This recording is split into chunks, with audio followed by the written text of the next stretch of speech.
Imos comezar con esta análise das fontes. Hoxe imos facer de auténticos detectives literarios. O noso obxectivo é destapar e descubrir as conexións históricas e esas mensaxes ocultas que habitan no interior duns textos bíblicos milenarios. Ya sabedes que a menudo estes relatos lense de forma illada, pero cando empezamos a conectar os puntos, wow, xorde unha narrativa moito máis ampla e fascinante que cambia por completo a forma de entender a mensaxe. O noso camiño hoxe é moi directo. Pasaremos por 1. As orixes de Pentecostés, 2. De Babel ao Sinaí, 3. O alento da creación, 4. A Igrexa como mosaico e, para rematar, o punto 5, a misión do perdón. Unha viaxe fascinante desde o nivel cósmico ata o máis persoal. Ben, imos mergullarnos nisto coa sección 1, as orixes de Pentecostés. Para comprender de verdade o impacto desta historia, primeiro temos que situarnos no lugar exacto. Imaginemos a escena por un momento. Xerusalén está a ferver, literalmente inzada de miles de peregrinos. Estaban alí para celebrar a festa xudía de Pentecostés, que era unha das grandes peregrinaxes anuais para renovar a alianza. Había xente de todo o mundo coñecido, partos, medos, elamitas, xente de Roma. Pero aquí temos unha ironía histórica increíble. Toda esta multitud vibrante ignoraba por completo os acontecimientos recentes sobre Xesús de Nazaret. Para eles, era simplemente unha festa máis para conmemorar o don da lei. Non tiñan ni idea do que estaba a pique de pasar. Con todo, para os discípolos nada volvería a ser igual. O autor dos Feitos dos Apóstolos, Lucas, non elixeu estas palabras ao chou. Seleccionou todo con tanto cuidado que actúa como un mapa de pistas ocultas. Basicamente, fai que a nosa mente viaxe cara a fitos históricos masivos, a primeira creación, a Torre de Babel, o Monte Sinai, e todo eso culmina en Pentecostés. É unha progresión brillante que dota de significado a todo o relato.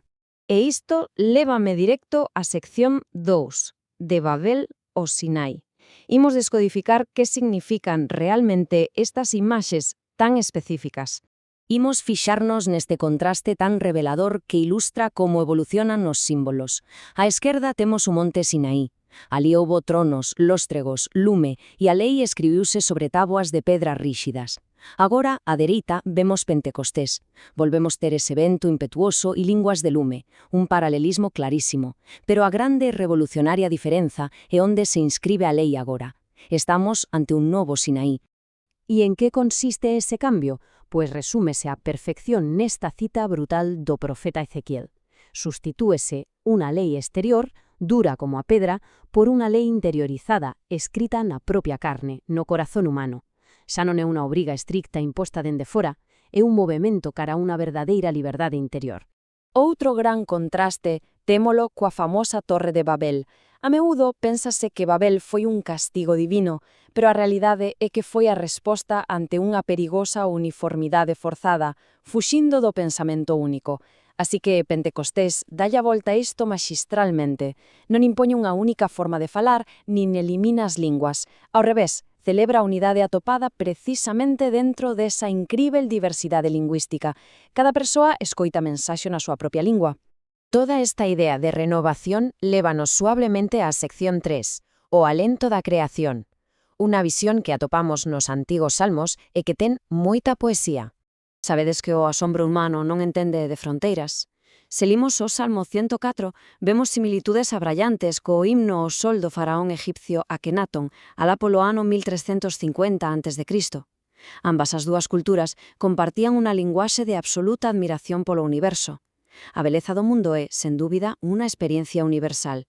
Con todo, este sistema de crenzas específico deu 3 xiros teolóxicos brutais que os separaron das culturas do seu redor.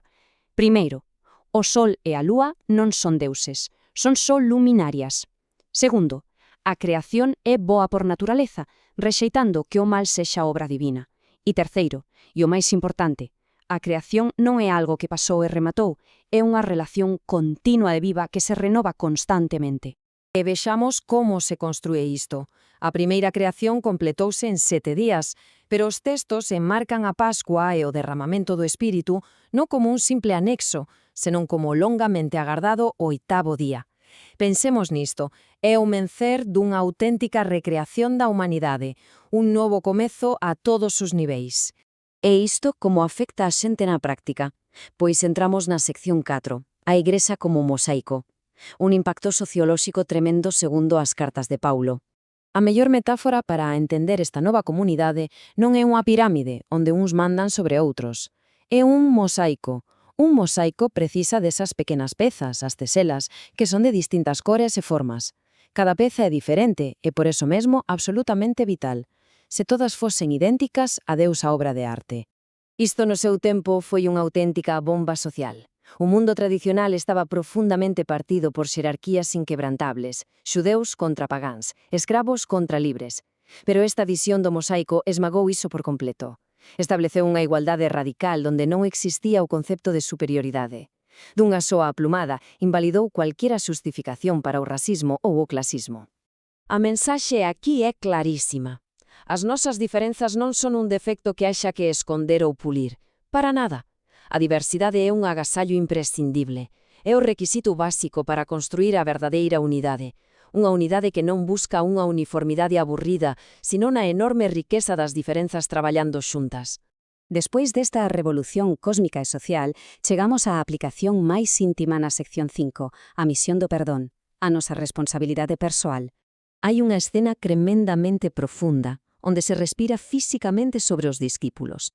É un eco directo dese momento da Xénese, onde se insufla a vida, pero esta vez o obxectivo é enviar a xente como cordeiros ao mundo. Por que cordeiros? Porque implica unha total ausencia de agresividade. É unha misión estricta de non violencia deseñada especificamente para rachar de raíz o interminable ciclo do odio. E todo isto remata cunha das afirmacións máis abraiantes que podemos ler. Delega unha responsabilidade que dá vértixe directamente nas más da humanidade. É a responsabilidade activa do perdón. Dásenos o poder de perdoar e, o que é máis aterrador, a posibilidade de reter ese perdón. Entón, o punto crucial e a pregunta coa que debemos quedar é esta. Que pasa se lle negamos este perdón ao mundo? Se pechamos a porta e ignoramos esta mensaxe de reconciliación, estamos condenando a todo o mundo a desesperanza máis absoluta. É un pensamento final que nos desafía inmensamente. Ante esta maravillosa recreación da que falamos hoxe, escolleremos sempre o camiño do perdón para sostela? Sin dúbida é unha pregunta que paga moito a pena facerse.